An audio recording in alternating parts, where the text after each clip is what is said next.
boleh mencoba terapi kolbu sebagai salah satu alternatif pengobatan. Selamat mencoba dan Assalamualaikum warahmatullahi wabarakatuh.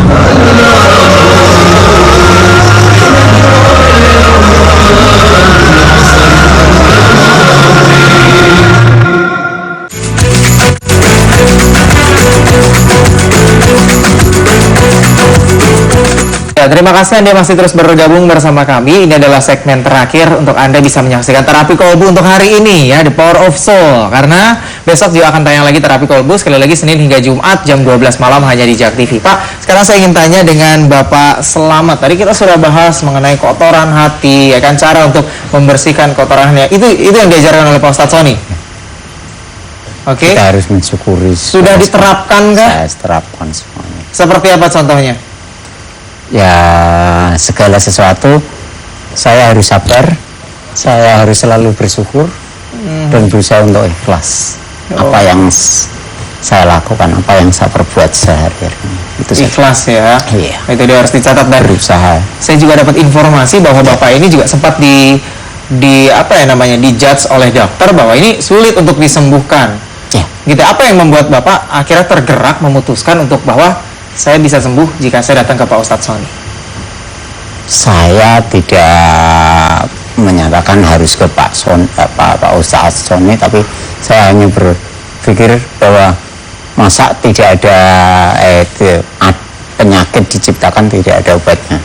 Kebetulan saya melihat ininya Pak Sony, saya tertarik dan saya tetap percaya saya melalui tangan Bapak Ustadz, insya Allah deh saya akan ini. Makanya saya tergerak, saya harus itu. Saya nggak tahu itu mungkin sudah menjadi tuntunan apa, petunjuk hati atau apa ya yang disebut gerakan dari hati yang saat itu juga keluar dari rumah sakit. Tiba-tiba hati berkata, saya harus ke gitu. Pak Ustadz itu aja. Gitu. Ya. Semakin hari gimana kondisinya nih? Semakin membaik atau ya. Semakin membaik ya? Membaik ya. Alhamdulillah ya. Oke, Pak Ustadz Sony ini sedikit membahas bahwa Pak Selamat ini sudah berobat ke medis, bahkan medis pun sudah mendiagnosa bahwa ini sulit untuk disembuhkan, tapi ini bisa disembuhkan di Pak Ustadz Sony Sutrisno di terapi kolbu. Padahal ini pengobatan tanpa jamu, tanpa obat, tanpa klinik, tanpa bantuan jin, tanpa pijat, tanpa jual ayat-ayat. Lalu gimana nih Pak caranya? Ya, jadi begini ya Mas Rama, dan juga mungkin buat saya ya dan para pemirsa yang di rumah. Sebenarnya dalam kasus-kasus yang susah seperti ini, Allah itu sudah memberikan petunjuk.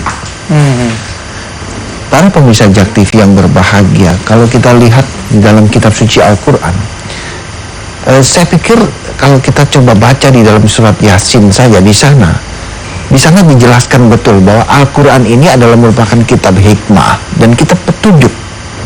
Ya, yang disebut kitab hikmah dan kitab petunjuk itu apa? Kita bisa mengambil hikmah, kita bisa mengambil nilai-nilai pelajaran untuk kita jadikan petunjuk apabila kita mengalami kendala di dalam kehidupan di alam dunia ini. Jadi kitab suci Al-Quran diturunkan untuk itu.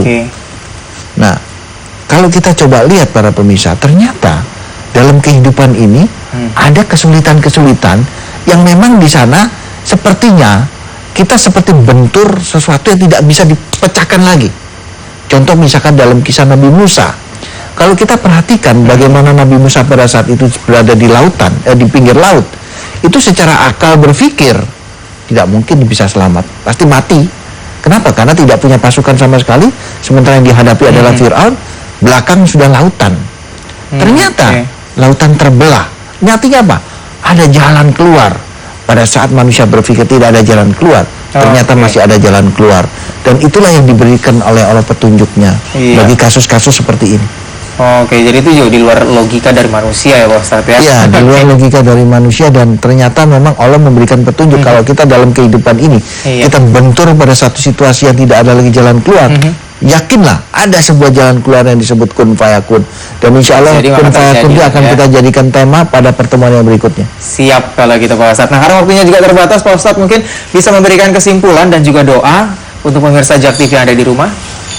Baiklah para pemirsa JAK TV yang dimuliakan oleh Allah dan berbahagia, dari obrolan kita ini dapatlah kita mengambil sebuah kesimpulan bahwa Pentingnya kita dalam hidup ini selalu membersihkan hati kita dari kotoran-kotoran hati. Para pemirsa, karena waktunya sudah sangat singkat, seperti biasanya sebelum kita akhiri acara ini, mari kita sama-sama berdoa. Saya biasanya di dalam berdoa selalu menyertakan 3 hal. Yang pertama, saya timbulkan rasa takut yang sangat tinggi kepada Allah Subhanahu wa Ta'ala. Yang kedua, saya timbulkan rasa harap yang sangat kuat agar doa ini dikabulkan. Dan yang ketiga, saya nazarkan untuk tujuan kebaikan. Untuk saudara-saudaraku, para wali-wali Allah dari seluruh agama, mari kita sama-sama berdoa.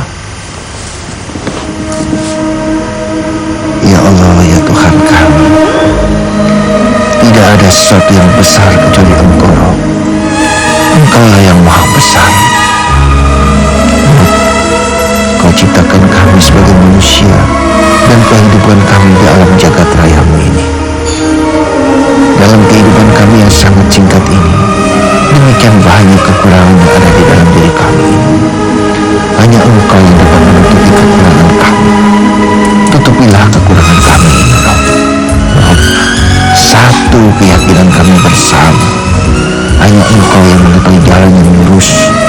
Tunjukkanlah kepada kami jalan yang lurus itu, dan tetapkan kami di jalan yang lurus itu untuk selama-lamanya, hingga kelak kami menghadapmu di yaumul akhir. Amin, amin, amin ya rabbal alamin. Iya, amin. Terima kasih Pak Ustadz Sony, dan terima kasih juga untuk Pak Slamet. Semoga cepat sembuh Pak Slamet ya. Oke, terima kasih. Dan untuk pemirsa JAK TV, terima kasih juga sudah menyaksikan Terapi Kolbu selama 1 jam. Saksikan terus Terapi Kolbu Senin hingga Jumat jam 12 malam, pastinya hanya di JAK TV. Saya Rama Sugianto undur diri, terima kasih dan wassalamualaikum warahmatullahi wabarakatuh. Waalaikumsalam warahmatullahi wabarakatuh.